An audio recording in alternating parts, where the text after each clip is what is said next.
Today on 20 TV Insider, Discovery Canyon's football team rolls through the first round. Pine Creek football does the same and stays undefeated on the year. 3 district volleyball teams move on to pool play in the state tournament.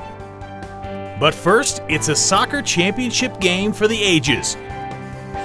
You're watching 20 TV Insider from Academy District 20. Hello and welcome to 20 TV Insider, your weekly look into events in Academy School District 20, and happy Veterans Day to all the veterans watching. We thank you for your service. I'm Brian German. Thanks for joining us today.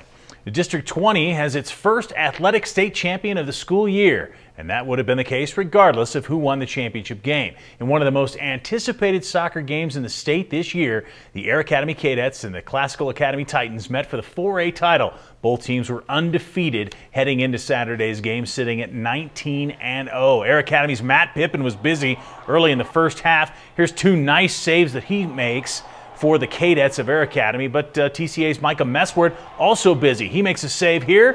This game was 0-0 at the half. Austin Dewing, how amazing is this Cadet? A beautiful move to get open and then gets pulled down from behind. He gets the penalty kick, and it's James Sims who does the honors. Beautiful kick there.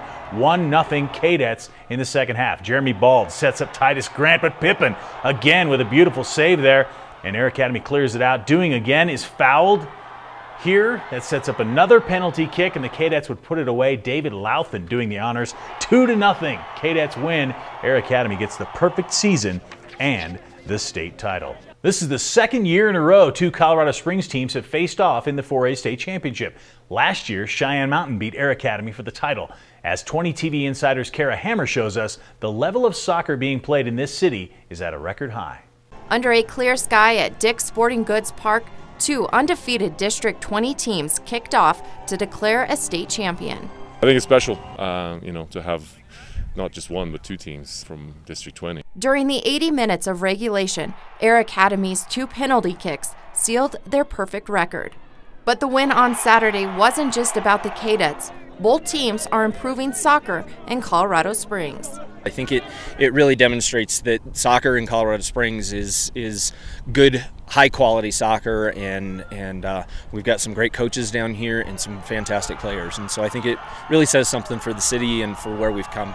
After Pine Creek's state championship in 5A last season, District 20 is seeing success year after year on the soccer field. It speaks volumes for the work that is being done at the youth level, club soccer, up through, high schools as well. So I think it's special. Those youth are noticing that success and want to be part of the winning tradition. That definitely spurs kids on to want to come and play soccer for their high school. With the success that we have had over the last few years, I think it really has encouraged kids to come out and give soccer a try. And, we had the largest number of kids come out for tryouts this year that we've ever had. And both schools hope their recent trip to the championship game will keep that tradition alive.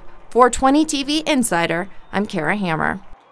That youth movement is one that really helped TCA this year and will have them as a dominant team for years to come. Their top 5 scorers this season, 4 sophomores and a freshman. Well, boys soccer isn't the only sport where District 20 teams have been extremely successful this year. All 6 D20 teams made the state tournament in volleyball, including Discovery Canyon for the first time ever. Rampart, Pine Creek, and Air Academy all advanced through regionals and traveled to Denver for the 2-day pool play. In 5A, Rampart ran through their pool, beating Fairview 3-1. In their second match, they came back from a 2-1 deficit to win 3-2 in the final set. That earned them a trip to the semifinals against Chatfield, but the Rams fell 3-1 to the Chargers. They finished the season 23-5 under first-year head coach Nikki Kinzer. The Pine Creek Eagles entered 5A pool play as the number 6 seed. They lost to Regis Jesuit in the first match 3-1. In their second match, they lost the first 2 sets to Legend, which ended the match due to tiebreaker rules. The Eagles finished 18-8 on the year under Coach Paul Waring.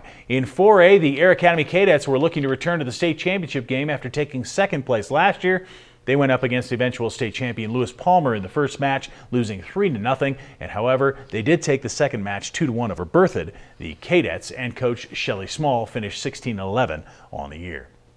The Pine Creek football team is still rolling at 11-0 as the defending 4A state champions. Todd Miller and his Eagles haven't lost a game since September of 2013. That's a span of 21 games heading into Saturday's first round game of the playoffs. They hosted number 16 seed Ponderosa. Ponderosa tries to go to the air early, but Avery Anderson cuts that off. A nice interception by the kid who's going to be playing for Nebraska soon. Tommy Lazaro then gets the scoring going. A 2-yard run, 7-0 Eagles. And Josh Odom, you know he would fix in there at some point. Here's a nice run up the middle, cuts to the outside, breaks one tackle, he's off to the races. 68 yards later, he's in the end zone for the first time of 3 times on the day. He had 20 carries, 217 yards. It was 14-0 Eagles. Then Lazaro goes up top. The pass to JoJo Doman. He had 4 catches, 2 of them for touchdowns. Pine Creek wins 42-0. The Eagles, as you see in the bracket there, will host Windsor Friday night at D20 Stadium. Well, the Discovery Canyon football team is also hoping to complete an undefeated season. They finished the regular season 10-0 and took home the 3A Southern League title. In the first round, they hosted 16th seed Berthoud on Friday night. And quarterback Andrew Hall does what he does best. One of his 2 rushing touchdowns here from 2 yards out. It was 7-0 DCC. Then Hall goes to the air, this time finding Blake Lowry. Nice throw, nice catch, nice touchdown. Thunder up 14-0. Spencer Chambers, you know he always gets into the act for the Thunder as well. This time takes it up the middle, 22 yards out. It's 21-0 Thunder. They are on the roll. Later on, it's 35-0. And it's Lowry taking it right up the middle. 79 yards later, he is standing alone in the end zone. The Thunder win 41-0. They will head to Delta for a Saturday afternoon game, as there you see their bracket. And they will face off against Delta. Pueblo East and Palisade will match up in the other semifinal. Well, with many of the fall sports wrapping up, we're proud to release our winter sports broadcast schedule. Head to our website at asd20.org/20TV Sports. And it all gets underway on December 1st with the Discovery Canyon women's basketball team taking on Denver South. It also includes 2 basketball doubleheaders and a hockey doubleheader from the prestigious Cadet Ice Arena on the campus of the beautiful Air Force Academy. Well, we're taking a couple of weeks off here at 20TV, and we will return with another episode on December 2nd. Thanks for joining us today on 20TV Insider. People think I'm trash, but they're wrong. Today I'm just an aluminum can, but one day I could be a stadium.